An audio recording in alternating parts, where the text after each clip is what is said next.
Hello students, हम हिंदी से संबंधित प्रश्नों की प्रैक्टिस करते हैं और ये सभी प्रश्न पिछली परीक्षाओं में पूछे गए हैं जो आगामी परीक्षाओं के लिए भी अति महत्वपूर्ण है। कुछ प्रश्न इसमें एडवांस शामिल किए गए हैं। तो हम शुरू करते हैं। हमारा पहला क्वेश्चन है, जिस समास का पहला पद अव्यय हो तथा प्रथम पद प्रधान हो उसे कौन सा समास कहते हैं।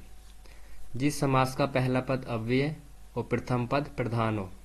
तो ऑप्शन दे रखे हैं। ऑप्शन ए बहुव्रीहि समास, ऑप्शन बी अव्ययी भाव समास, या ऑप्शन डी द्वंद्व समास, या ऑप्शन डी द्विगु समास। तो इसका उचित ऑप्शन हमारा कौन सा हो जाएगा? ऑप्शन बी अव्ययी भाव समास कहते हैं। अगला प्रश्न है, मन मान में कौन सा समास है? मन मान में कौन सा समास है? तो ऑप्शन दे रखे हैं। ऑप्शन ए अव्ययी भाव समास, ऑप्शन बी कर्मधारय समास, या ऑप्शन डी तत्पुरुष समास, या ऑप्शन डी बहुव्रीहि समास। तो इसका उचित ऑप्शन हमारा ऑप्शन ए हो जाएगा, मन के अनुसार। मन मान का अर्थ होता है मन के अनुसार। तो इसका उचित ऑप्शन हमारा अव्ययी भाव समास हो जाएगा।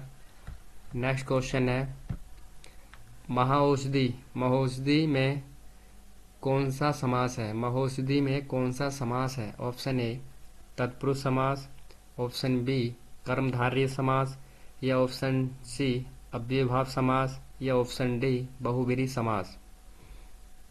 तो इसका उचित ऑप्शन हमारा कौन सा हो जाएगा?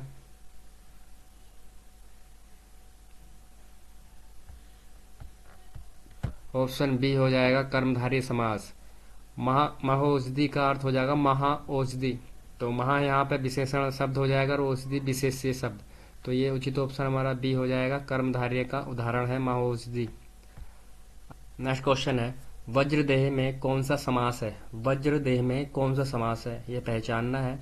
ऑप्शन ए बहुव्रीहि समास, ऑप्शन बी तत्पुरुष समास, ऑप्शन सी कर्मधारय समास, या ऑप्शन डी द्वंद्व समास। तो वज्रदेह में कौन सा समास है?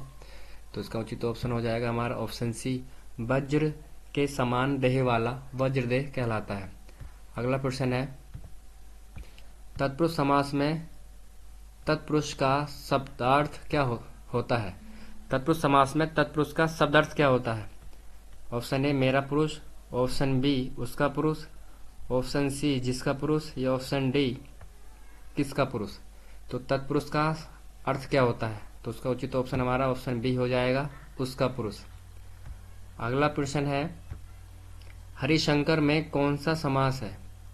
हरिशंकर में कौन सा समास है? ऑप्शन ए बहुव्रीहि समास है, ऑप्शन बी द्वंद्व समास है, ऑप्शन सी कर्मधारय समास है, या ऑप्शन डी तत्पुरुष समास है। तो हरिशंकर में कौन सा समास है? तो इसका उचित ऑप्शन हमारा हो जाएगा ऑप्शन बी, हरि और शंकर द्वंद्व समास का उदाहरण है। इसका विच्छेद हो जाएगा, समास विग्रह हो जाएगा हरि और शंकर। अगला प्रश्न है, सदगति में कौन सा समास है? तो सदगति में कौन सा समास है? तत्पुरुष समास है, ऑप्शन बी कर्मधारय समास है, या ऑप्शन सी अव्ययी भाव समास है, या ऑप्शन डी द्विगु समास है। तो इसका उचित ऑप्शन कौन सा हो जाएगा हमारा? Option B. सदगति का अर्थ होता है अच्छी गति। तो इसमें विशेष्य और विशेषण का समावेश है। तो इसका उचित ऑप्शन हमारा बी हो जाएगा, यानी कर्मधारय। अगला प्रश्न है, पर्णकुटी शब्द में कौन सा समास है?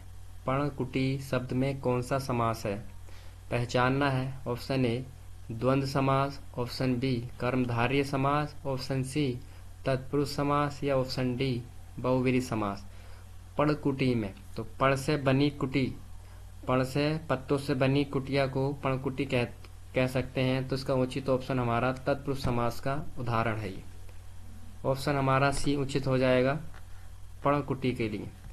अगला प्रश्न है, परमेश्वर में कौन सा समास है? तो परमेश्वर में कौन सा समास है ये पहचानना है। ऑप्शन ए तत्पुरुष समास, ऑप्शन बी कर्मधारय समास, ऑप्शन सी द्विगु समास, या ऑप्शन डी बहुव्रीहि समास। तो उसका उचित ऑप्शन हमारा कौन सा हो जाएगा?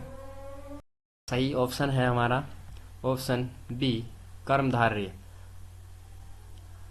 तो परमेश्वर में समास है हमारा कर्मधारय, ऑप्शन बी ठीक हो जाएगा। अगला प्रश्न है, अकृतम में कौन सा समास है? अकृतम में कौन सा समास है? ऑप्शन ए कर्मधारय समास, ऑप्शन बी तत्पुरुष समास, या ऑप्शन सी द्विगु समास, या ऑप्शन डी बहुव्रीहि समास। तो अकृतम में कौन सा समास है यह पहचानना है। तो इसका उचित ऑप्शन हो जाएगा हमारा ऑप्शन बी।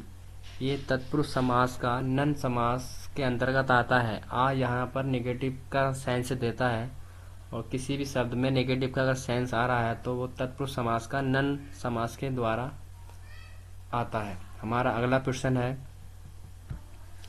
गोबर गणेश में कौन सा समास है? तो गोबर गणेश में कौन सा समास है? ऑप्शन ए कर्मधारय समास, ऑप्शन बी द्विगु समास, ऑप्शन सी तत्पुरुष समास, या ऑप्शन डी द्वंद्व समास। तो गोबर गणेश में कौन सा समास है? तो इसका उचित ऑप्शन हो जाएगा हमारा ऑप्शन सी। गोबर से बना गणेश, गोबर गणेश का समास विग्रह है जो तत्पुरुष समास के अंतर्गत आता है। गोबर गणेश यहाँ पर तत्पुरुष समास में आता है। अगला प्रश्न है, हस्तलिखित में कौन सा समास है?